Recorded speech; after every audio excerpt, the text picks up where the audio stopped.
இந்த ஆளே பிரச்சனையை உண்டாக்கிட்டு பிரச்சனைக்குரிய ஆளே ஒரு அமைதி கவுன்சில் உண்டாக்கினா அது எப்படி உலகத்துக்கு சாத்தியப்படும்? அமெரிக்க அதிபர் டொனால்ட் ட்ரம்ப் அறிவிச்சிருக்கிறாரு, அந்த பீஸ் கவுன்சிலில் நீங்களும் இணையணும் என்று சொல்லி இஸ்ரேலிய பிரதமர் பெஞ்சமின் நெத்தன்யாஹுக்கும் அமெரிக்க அதிபர் டொனால்ட் ட்ரம்ப் கோரிக்கை விடுத்திருந்தாரு, அவரையும் இன்வைட் பண்ணியிருந்தாரு. அதில் தான் இணைந்து கொள்வதாக இன்றைக்கு இஸ்ரேலிய பிரதமர் பெஞ்சமின் நெத்தன்யாஹு அறிவித்திருக்கிறார். சர்வதேச அளவில் ஒரு மிகப்பெரிய சர்ச்சையை இது தோற்றுவித்திருக்கிறது. காரணம் என்னன்னா, காசாவினுடைய அமைதி வாரியத்தில் இஸ்ரேல் பிரதமரை இணைச்சுக்கிட்டா அதுக்கு பிறகு என்ன அமைதி வாரியம்? அவங்க தானே முழுக்க முழுக்க அநியாயம் பண்றாங்க. மீண்டும் நேற்றைய தினம் அமெரிக்க அதிபர் டொனால்ட் ட்ரம்ப் ஈரானியர்களை சீண்டி இருக்கிறார் என்கிற செய்திகளை நம்ம பார்க்க முடியும். ஈரானில் நாங்கள் ஒரு பரந்துபட்ட தாக்குதலை நடத்த வேண்டி வரும் என்று சொல்லியிருக்கிறார். அதாவது இந்த குடியாரம் பேச்சு விடிஞ்சா போச்சும்பாங்க, டொனால்ட் ட்ரம்போட பேச்சு அப்பவே போச்சு. சும்மா காமெடியாக ட்வீட் போடுற மாதிரி ஒரு அமெரிக்க அதிபருங்கிறத மறந்து அந்த ஆள் செயல்படக்கூடிய விதமாக நான் தாக்குவேன், தாக்க மாட்டேன், அது பண்ணுவேன், இது பண்ணுவேன் சொல்லி இருக்கிறவன் அந்த ஆளுங்க இருக்கிறவனை பூரா இருக்கணாக்கிற வேலையை செஞ்சுக்கிட்டு இருக்கிறாருங்கிற அடிப்படையில் நேற்றைய தினம் அவர் வெளியிட்ட அறிவிப்பில் என்ன பண்ணாருன்னு கேட்டால்,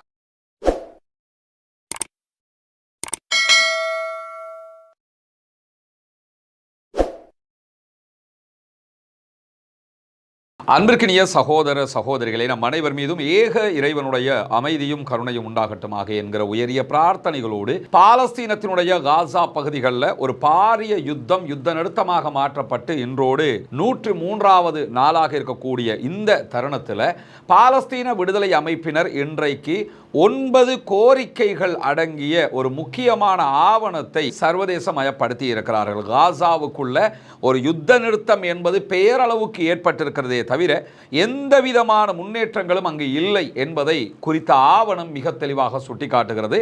அதிலே பாலஸ்தீன விடுதலை அமைப்பினர் வெளியிட்டிருக்கக்கூடிய 9 கோரிக்கைகளில் முதலாவது கோரிக்கை, இஸ்ரேலிய ஆக்கிரமிப்பு அரசு தன்னுடைய படைகளை உடனடியாகவும் முழுமையாகவும் அனைத்து அத்துமீறல்களையும் நிறுத்தும் விதமாக சர்வதேசம் தலையிட்டு ஒரு பயனுள்ள நடவடிக்கையை எடுக்க வேண்டும் என்பது முதலாவது கோரிக்கை. உடனடியாக யுத்த நிறுத்த மீறலை நிறுத்துங்க அப்படிங்கிறாங்க.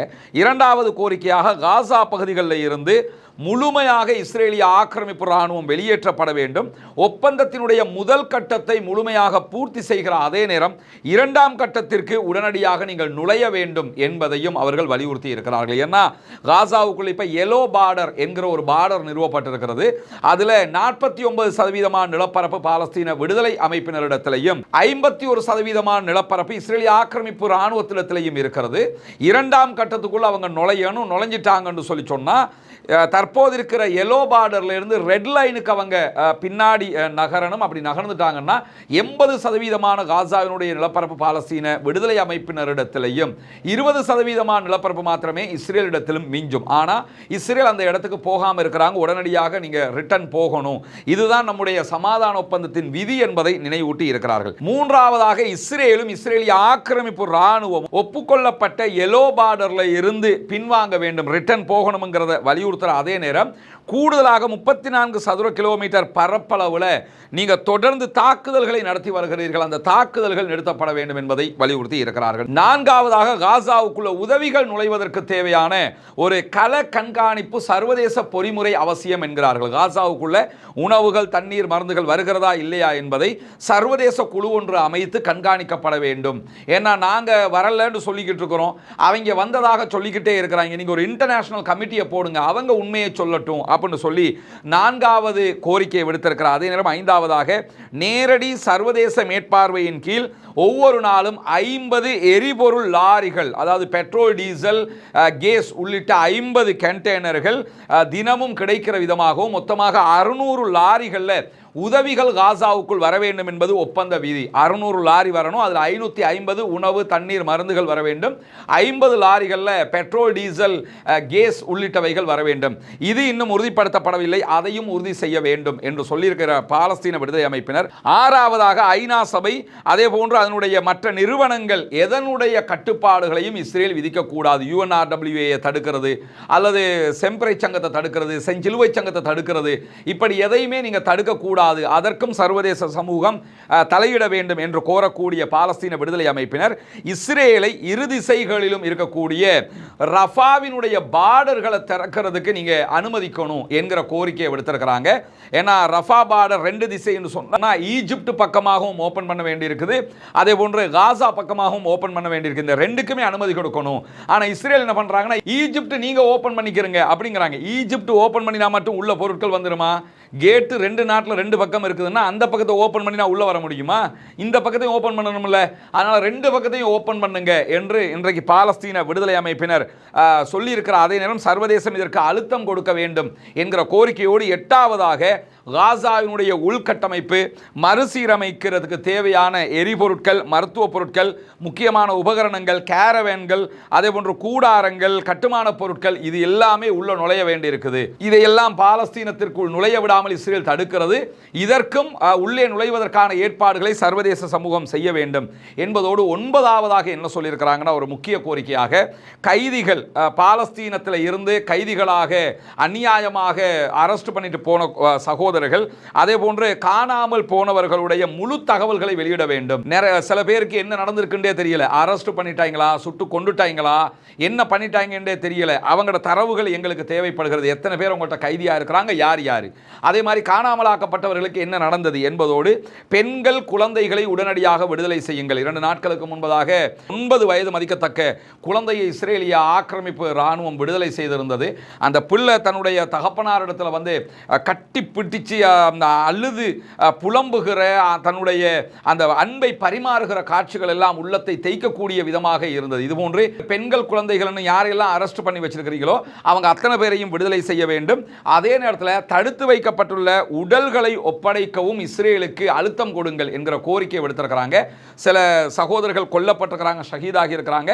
அவருடைய ஜனாசாவை கொடுக்காம இஸ்ரேல் தடுத்து வைத்திருக்கிறது, அதையும் நீங்கள் தர வேண்டும் என்கிற கோரிக்கைகளையும் விடுத்திருக்கிற பாலஸ்தீன விடுதலை அமைப்பினர் இன்றைக்கு இன்னும் ஒரு செய்தியை வெளியிட்டிருக்கிறார்கள். அது என்ன செய்தி என்று சொன்னால், காசாவில் இருக்கக்கூடிய கடைசி ஒரு கைதியினுடைய உடலை தேடிக்கொண்டிருக்கிறோம். அவர் எந்த இடத்துல புதைக்கப்பட்டிருக்கிறான்ங்கிறதும் எங்களுக்கு தெரியும்.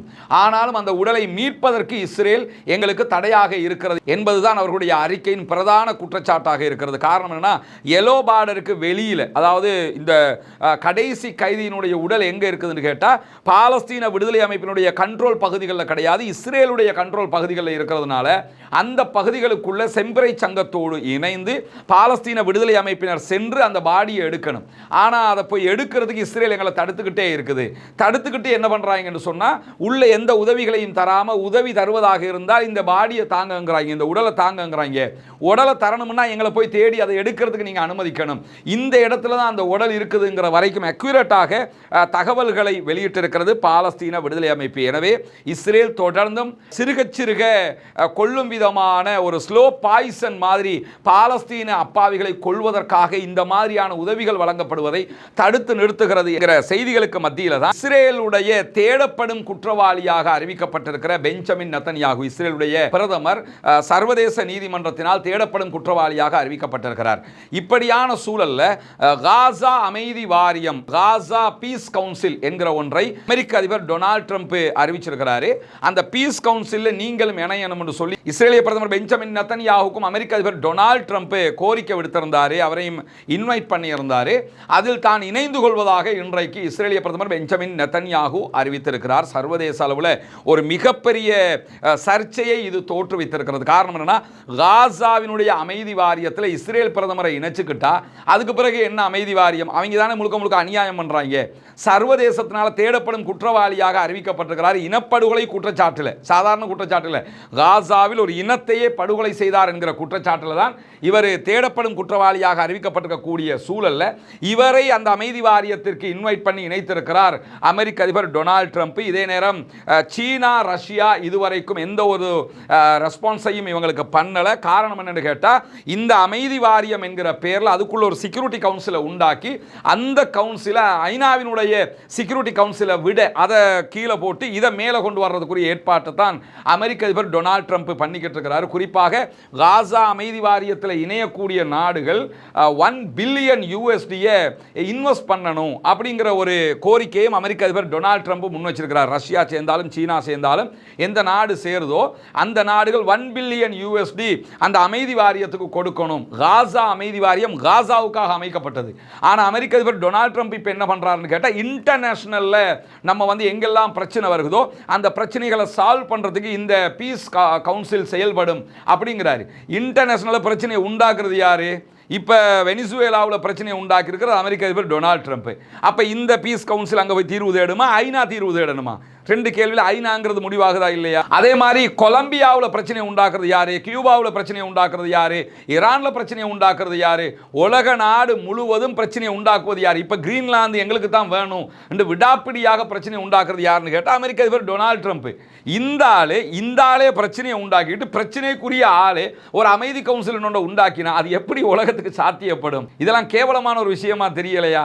எனவே என்னன்னா, நான் அநியாயத்தையும் பண்ணுவேன், என்னை எவனும் தட்டி கேட்கவும் கூடாது, நான் சொல்றதான் உலகத்துக்கு ரூலா இருக்கணும். அது யாரா ஐநா சபை எங்களுக்கு ரூல் சொல்றதுக்குன்னு சொல்லி ஐநா சபையே கீழே போட்டு மிதிக்கிற மாதிரி இந்த கவுன்சிலை உண்டாக்குறதுக்கு தான் தற்போது இஸ்ரேலுடைய பிரதமர் பெஞ்சமின் நெதன்யாகுவையும் இதிலே அவர் இணைத்திருக்கிறார். உலக தலைவர்களுக்கு அவர் கொடுத்த அழைப்புகளை உலக தலைவர்கள், குறிப்பாக ரஷ்ய அதிபர் விளாடிமிர் புட்டின் ஏற்றுக்கொள்ளவில்லை இதுவரைக்கும். அதே போன்று சீனா இந்த கவுன்சிலை கண்டிச்சிருக்கிறாங்க. ஐநா தான் முன்னுரிமையை தவிர நீங்க உருவாக்குறது முன்னுரிமையாக பட முடியாது என்று சொல்லி சீனா கண்டிச்சிருக்கிற அதே நேரத்தில் பாலஸ்தீனர்கள் இந்த கவுன்சில் விவகாரத்தில் டொனால்ட் ட்ரம்ப் காசாவில் அமைதி திரும்புவதற்கு பதிலாக இஸ்ரேலை இணைத்துக் கொண்டு மேலும் மேலும் அநியாயத்தை தான் செய்ய போகிறார் என்று பாலஸ்தீன மக்கள் நம்புகிறார்கள் என்று அல் ஜசீராவினுடைய பத்திரிகையாளர் ஊடகவியலாளர் நிதா இப்ராஹிம் வெஸ்ட் பேங்க்ல இருந்து அளிக்கக்கூடிய ரிப்போர்ட்ல இன்றைக்கு அவர் சொல்லக்கூடிய காட்சிகள் எல்லாம் காண முடிந்தது. எனவே பாலஸ்தீன மக்களும் இதை ஏற்றுக்கொள்ளவில்லை என்பது தெளிவாக தெரிகிற அதே நேரத்தில் பாலஸ்தீனத்துக்குள்ள பாலஸ்தீன விடுதலை அமைப்பினுடைய ஆயுதத்தை களையிறது, அவங்களை நிராயுதபாணி ஆக்குறது மட்டும்தான் இவங்கள நோக்கமாக இருக்குது தவிர பாலஸ்தீனத்துக்கு அமைதி கொண்டு வருவது அவர்களுடைய நோக்கம் இல்லை என்பதும் மிக தெளிவாக தெரியக்கூடிய நேரத்தில் தான் இந்த இவருடைய கவுன்சிலில் UAE இணைஞ்சிருக்கிறாங்க. அதாவது அபுதாபி உள்ளிட்ட ஐக்கிய அரபு எமிரேட்ஸ் இருக்குதா இல்லையா, எமிரேட்ஸ் இணைஞ்சிருக்கிறாங்க. அதே மாதிரி Morocco, Vietnam, Belarus, Hungary, Kazakhstan, Argentina இந்த நாடுகள் இணைந்திருக்கின்றன. இந்த நாடுகளில் வேறு எந்த அரபு நாடும், அதாவது மொரோக்கோ இணைஞ்சிருக்கிறாங்க, UAE இணைஞ்சிருக்கிறாங்க, வேறு யாரும் இணைஞ்ச நீங்கள் பார்க்க முடியாது. சவுதி எந்த நாடுமே இணையலை, இதுவரைக்கும் இணையலை. அதே நேரத்தில் துருக்கியும் இணைய வேண்டும் என்று சொல்லி அமெரிக்க அதிபர் டொனால்ட் ட்ரம்ப் கோரிக்கை விடுத்திருக்கிறாரு. அதே மாதிரி ஈஜிப்டையும் இணைய சொல்லியிருக்கிறார். அந்த நாடுகளும் இன்னும் எந்த ரெஸ்பான்ஸையும் பண்ணலை. ஏன்னா எல்லோருக்குமே தெரியும் இது ஐநாவை கீழே போடுகிற ஒரு முயற்சி, காசாவுக்கு இதனால் எந்த பலனும் கிடைக்காதுங்கிறதுனால ஐநாவை பாதுகாக்கிற ஒரு முயற்சியாகவும் அவங்க இதுக்கு ரெஸ்பான்ஸ் பண்ணாமல் இருக்கிறாங்க. இவங்களுடைய அடிமைகளாக யாரெல்லாம் செயல்படுறாங்களோ அவங்க எல்லாம் நாங்கள் இணைஞ்சுக்கிறோம்ங்கிற மாதிரி அறிவித்திருக்கக்கூடிய நேரத்தில் தான் இங்கிலாந்து ஐரோப்பிய ஒன்றியத்தினுடைய நிர்வாக பிரிவு உள்ளிட்ட அதனோடு இருக்கக்கூடிய பல நாடுகள் இதில் இணைவதற்கு ஆர்வம் காட்டவில்லை என்பதை தாண்டி பிரான்சினுடைய அதிபர் இம்மானுவேல் மெக்ரானுக்கும் அமெரிக்க அதிபர் டொனால்ட் ட்ரம்புக்கும் இடையில பெரிய வார்த்தை போரே போய்கொண்டிருக்குது.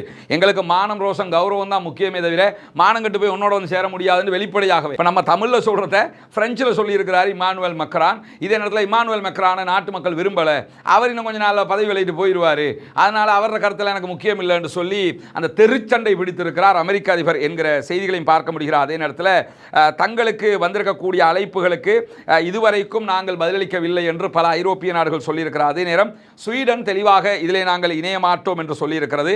நார்வே இணைய மாட்டோம் என்பதை தாண்டி அமெரிக்க அதிபர் டொனால்ட் ட்ரம்பினுடைய அழைப்பை நிராகரித்திருக்கிறார்கள். ஏற்கனவே நார்வேக்கும் அமெரிக்க அதிபருக்கும் இடையில பல முறுகள் இருக்கக்கூடிய நேரத்தில் தான் ஆஸ்லோவில் இருக்கக்கூடிய நார்வேயினுடைய பிரதமருடைய அலுவலகம் நாங்கள் இந்த குழுவில் இணைய மாட்டோம் என்று மறுப்பு தெரிவித்திருக்கிறார். அதே நேரம் இத்தாலியும் இதிலே இணைய மாட்டாது என்பதையும் சொல்லியிருக்கக்கூடிய செய்திகள் வெளியாகி இருக்கிற அதே நேரத்தில் இன்றைக்கு ஈரான் தொடர்பாக மேலும் ஒரு முக்கியமான செய்தி வெளியாகி இருக்கிறது. மீண்டும் நேற்றைய தினம் அமெரிக்க அதிபர் டொனால்ட் ட்ரம்ப் ஈரானியர்களை சீண்டி இருக்கிறார் என்கிற செய்திகளை நம்ம பார்க்க முடியும். ஈரானில் நாங்கள் ஒரு பரந்துபட்ட தாக்குதலை நடத்த வேண்டி வரும் என்று சொல்லியிருக்கிறார். அதாவது இந்த குடிகாரம் பேச்சு விடிஞ்சா போச்சும்பாங்க, டொனால்ட் ட்ரம்போட பேச்சு அப்பவே போச்சு. சும்மா காமெடியாக ட்வீட் போடுற மாதிரி ஒரு அமெரிக்க அதிபருங்கிறத மறந்து அந்த ஆள் செயல்படக்கூடிய விதமாக நான் தாக்குவேன், தாக்க மாட்டேன், அது பண்ணுவேன், இது பண்ணுவேன் சொல்லி இருக்கிறவன் அந்த ஆளுங்க இருக்கனாகி இருக்கிறவனை பூரா இருக்கனாகிற வேலையை செஞ்சுக்கிட்டு இருக்கிறாருங்கிற அடிப்படையில் நேற்றைய தினம் அவர் வெளியிட்ட அறிவிப்பில் என்ன பண்ணாருன்னு கேட்டால், நாங்கள் வந்து ஈரான் மேலே ஒரு தாக்குதல் நடத்துவோம் என்பதை தாண்டி ஈரானுடைய ஷியா மத ஆன்மீக தலைவராக அறியப்படுகிற ஆயத்துல்லா அலி காமனியை தேவைப்பட்டால் கொல்லவும் செய்வோம் என்கிற விதமாக அவருடைய வார்த்தை துணிகள் எல்லாம் அமைந்திருந்தது என்கிற செய்திகள் பரவலாக வெளியிடப்பட்டிருந்த நேரத்தில் தான் ஈரானுடைய ஃபாரின் மினிஸ்டர், வெளியுறவு அமைச்சர் அப்பாஸ் ஆராக்சி இன்றைக்கு மிக கடுமையான ஒரு அறிவித்தலை எடுத்திருக்கிறாரு. அமெரிக்க அதிபருடைய பேட்டி பாலிட்டிகோ வெளியிட்டிருந்தாங்க. அதை தாண்டி இன்றைக்கு அமெரிக்க அதிபருக்கு பதிலளித்திருக்கிறார் ஈரானுடைய வெளியுறவு அமைச்சர் அப்பாஸ் ஆராக்சி. புதிய தாக்குதல்கள் எதையாவது ஈரான் மேலே திணிக்கிறதுக்கு யார் முற்பட்டாலும் எங்களிடம் இருக்கிற அனைத்து பலத்தையும் கொண்டு பதிலடி கொடுப்பதற்கு எங்களுடைய சக்தி வாய்ந்த ஆயுதப்படைகள் தயங்காது என்பதை மிக தெளிவாக சொல்லியிருக்கிறாரு. எந்த விதத்திலும் பின்வாங்க மாட்டோம். எங்க மேல ஒரு அட்டாக் நடந்தாலும் ரிப்பீட் நாங்க உச்சகட்டமாக பதிலடி கொடுப்போம். கடந்த ஆண்டு ஜூன் மாதம் 12 நாள் வார்ல நாங்க இதை நிரூபிச்சிருக்கிறோம். அமெரிக்காவுக்கு பதிலடி கொடுத்திருக்கிறோம், இஸ்ரேலுக்கு பதிலடி கொடுத்திருக்கிறோம். எனவே நாங்கள் பதிலடி உச்சமாக கொடுப்போம், பின்வாங்க மாட்டோம் என்று சொல்லக்கூடியவர் ஒரு முழுமையான மோதல் நிச்சயமாக கடுமையானதாக இருக்கும்ங்கிறார். எங்க மேல நீங்க சாதாரணமாக அட்டாக் பண்ணாலும் நாங்கள் ஒரு பரந்துபட்ட தாக்குதலை நடத்துவோம், இஸ்ரேல் மேல அட்டாக் பண்ணுவோம், அதே மாதிரி அமெரிக்காவினுடைய தளங்கள் மேலே எல்லாம் தாக்கு நடத்துவோம், பிராந்தியத்தில் இருக்கக்கூடிய அமெரிக்காவினுடைய எல்லா நிலைகள் மீதும் தாக்குதல் நடத்துவோம். இந்த மத்திய கிழக்கு பிராந்தியமே மொத்தமாக மூழ்கிற ஒரு நிலை ஏற்படும், யாரையும் தயவுதாட்சணியம் இல்லாமல் அட்டாக் பண்ணுவோம் என்று சொல்லி மிக தெளிவாக அப்பாஸ் ஆராக்சி சொல்லியிருக்கிறார். அதே நேரம் கடந்த வாரம் ஜிசிசி கல்ஃப் கண்ட்ரீஸில் இருக்கக்கூடிய எல்லா கண்ட்ரீஸ், கல்ஃப் கண்ட்ரீஸில் இருக்கக்கூடிய தூதுவர்கள் என்ற பல பேரும் அமெரிக்க அதிபருக்கு நீங்கள் எக்காரணம் கொண்டும் தாக்குதல் நடத்தக்கூடாது என்று சொல்லியிருந்த நிலையில தான் தென் சீன கடலில் இருந்த அமெரிக்காவினுடைய விமானம் தாங்கி கப்பலாக இருக்கிற USS ஆப்ரகாம் லிங்கன் தற்போது இந்திய பெருங்கடலுக்கு வந்து கொண்டிருக்கிறது என்கிற செய்திகள் வெளியாகி கொண்டிருக்கிறது. குறிப்பாக இந்திய பெருங்கடலுக்கு வரக்கூடிய வழி தென்சீன கடலில் இருந்து செவ்வாய்க்கிழமை கிளம்ப ஆரம்பித்த கப்பல் இந்திய பெருங்கடலை இணைக்கக்கூடிய ஒரு முக்கிய நீர்வழியாக இருக்கிற மலாக்கா ஜலசந்தியை கடந்து போறதாக அந்த கப்பல் போக்குவரத்து துறை தற்போது அறிவித்திருக்கக்கூடிய செய்திகள் வெளியாக இருக்கிற அதே நேரத்தில் தான் அவர்களுடைய கப்பல் மத்திய கிழக்கை, அதாவது இந்திய பெருங்கடலுக்குள்ள வந்துட்டாங்கன்னா மத்திய கிழக்குக்குள்ள ஓரிரு நாட்களுக்குள்ள வருவாங்க.